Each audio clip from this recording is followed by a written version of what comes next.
W H Auden is a famous English poet, and we've recently had the 50th anniversary of his death, marked by some interesting podcasts and articles, so you should be able to easily find out a lot of information on him.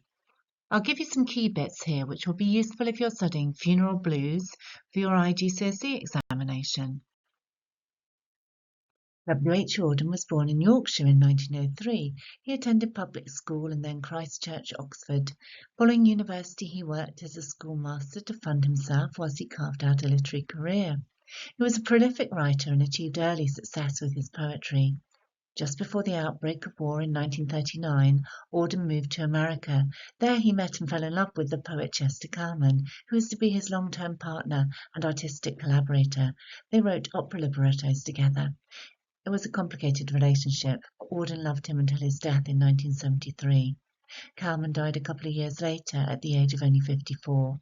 The poem Funeral Blues was published in 1938, and it's an elegy, a poem that mourns a loved one and is often read at funerals. Famously, this poem is read at the funeral of a key character in the film Four Weddings and a Funeral by a grieving gay partner. If you've never seen the film, consider watching it, it's great. I'll read the poem, but you can skip over this bit if you've read it recently. Funeral Blues. Stop all the clocks, cut off the telephone, prevent the dog from barking with a juicy bone, silence the pianos, and with muffled drum, bring out the coffin, let the mourners come.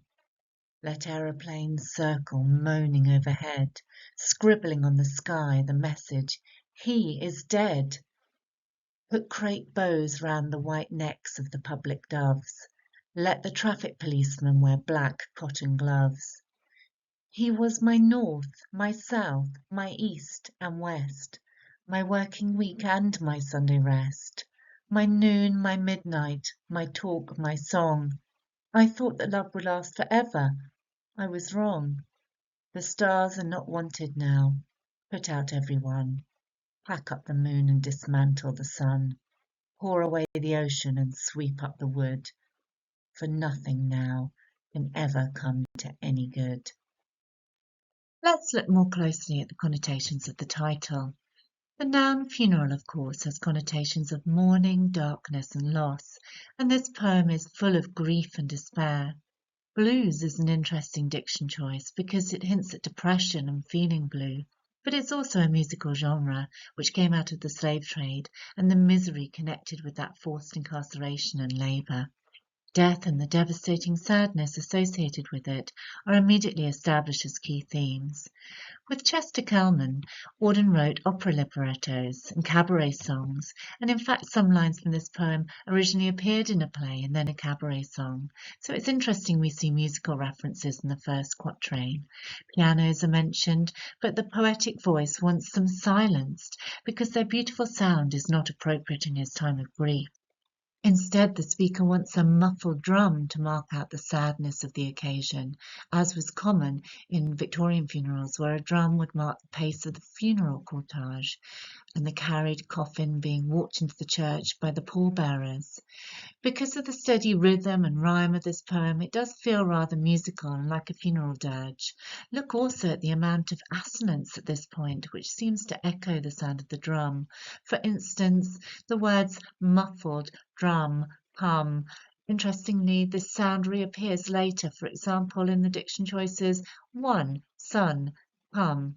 If you're musical, check out this poem being sung online. Benjamin Britten, a famous composer, set it to music, and you'll really notice the rhyme, rhythm and assonance if you research this.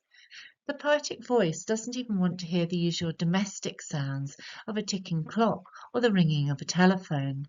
The clock reference represents time and how the speaker cannot imagine moving on without his loved one, and the disconnection of the telephone shows how he doesn't want to communicate with anyone as his grief is so overwhelming and isolating. He doesn't want the living to reach out to him and interrupt his mourning.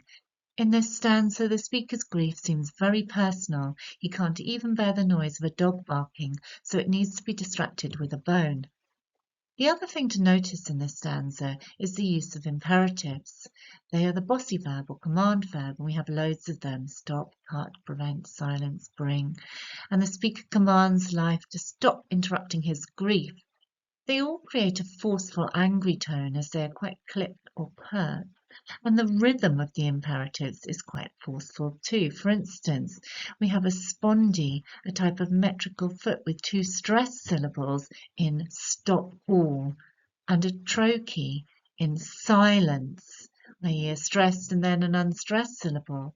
And this is more aggressive sounding than the de-dum, unstressed, stressed rhythm of everyday speech, i.e. iambs. Much of this poem is in iambic pentameter, so we notice the interruptions to it. The idea of silencing the world is supported by the use of caesura, stop all the clocks, cut off the telephone. Notice how it slows the pace of the poem, indicating that the poetic voice cannot bear the world to move on and that it's time for mourning and only mourning. And if you notice all the harsh alliterative C sounds in this stanza, clocks, cut, cough and come, bark, you'll notice that the speaker is grimly dealing with the harsh, grating reality of loss. Furthermore, notice all the asyndeton. We see a long list of commands divided by commas, not conjunctions. It creates the effect of a series of demanding and quite curt and unreasonable requests, because the speaker cannot bear to be part of a bustling world that is moving on. He just cannot imagine his domestic life without his loved one. And I say domestic life here because we have a series of images that would be common in the home: a dog, a clock, a telephone, even a piano in that time.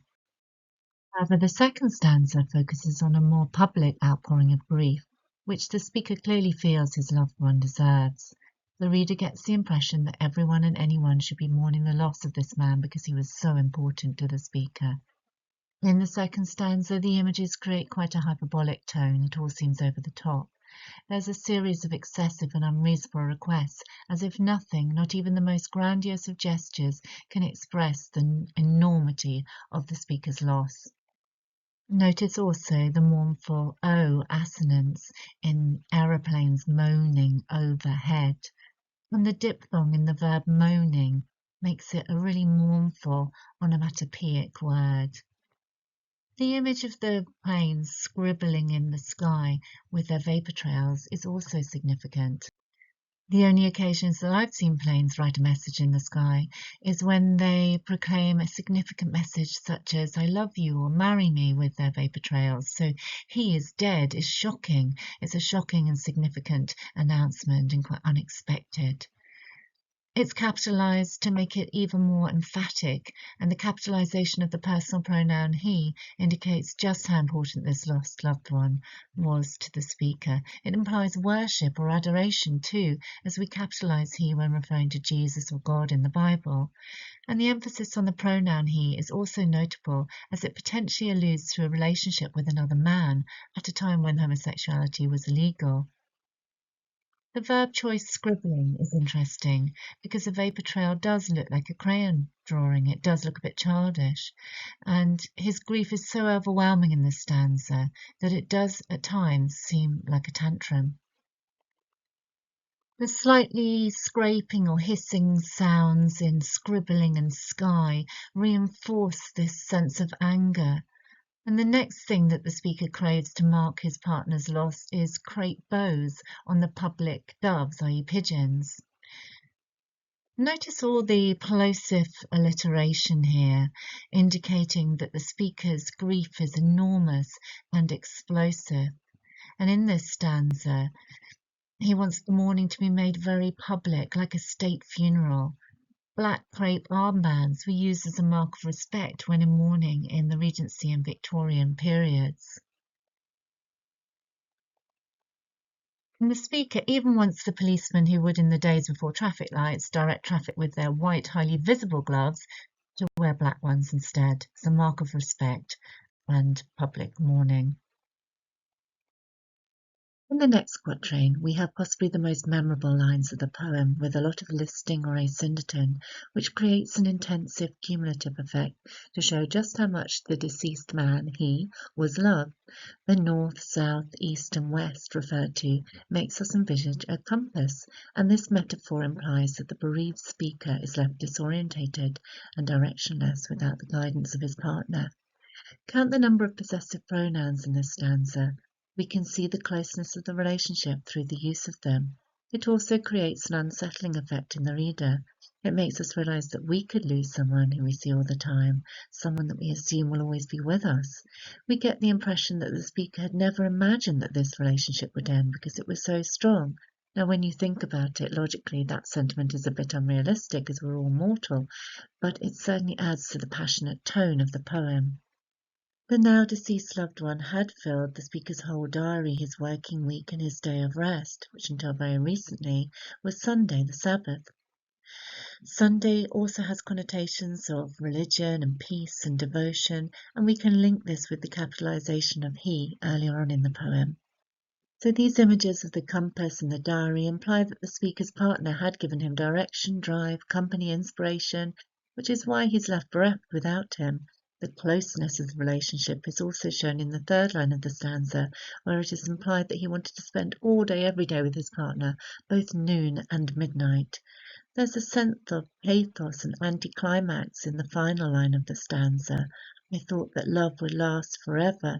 Caesura, I was wrong. Can you sense the increasing pace in the first part of this sentence and the sense of excitement at this big commitment that is forever?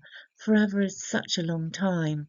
Yet the pause created by the caesura affects a painful sense of bleak disappointment, and the monosyllabic diction choice and heavy W alliteration in I was wrong, as well as the abrupt end-stopped punctuation, illustrates the shock of his loss. It's a real come down. In the final stanza, we continue to see the key themes of love and death. The poetic voice lists a series of celestial images associated with light, which he cannot bear anymore. This implies that his life will always contain a sense of darkness and loss from now on. In days gone by, we used the night sky and its constellations to navigate by, and therefore this hints at the lack of direction that the speaker feels and links with the earlier compass metaphor. And of course, stars and the moon and the sun, remember Juliet is the sun for Romeo, are all words associated with love and romance, and therefore remind us that the poetic voice is grieving someone he truly loved. We return to the use of imperatives: put out, pack up, pour away, sweep up, dismantle. These flippant, petulant sounding verbs, get rid of it all, are associated with clearing up rubbish or waste disposal, and create an image of despair as if the speaker feels his life will from now on be rubbish or worthless. Note the numerous plosive sounds used in these verbs, put, pack, which contribute to a sense of bitterness at his loss and the harsh way in which his happiness has been shattered. Even huge elemental forces like the ocean or the forest, the wood, that are such an important part of life on Earth, providing water and power and oxygen, seem pointless now. It's as if the speaker's grief sets him at odds with the rest of the world. Nothing now can ever come to any good. The use of so many adverbs in this sentence, particularly the adverb ever, makes this statement seem even more negative and hyperbolic, as does the alliterative N sound. It's really emphatic, even verging on hysteria, and indicates utter despair and bitterness. Let's look briefly at structure and form. You'll probably have noticed that we have a series of quatrains and that in each stanza there are two rhyming couplets, A, A, B, B, and that the poem is mainly in iambic pentameter. It looks very neat and controlled on the page. There's hardly any enjambment. What we notice are the numerous moments of caesura and end stop. In fact, the speaker's emotional outpouring of grief is held together by the highly structured form of the poem, which would otherwise potentially slide into hysteria. Please do continue to research this famous poem, but I hope you found this interpretation helpful. Please give this video a thumbs up and feel free to subscribe to the channel.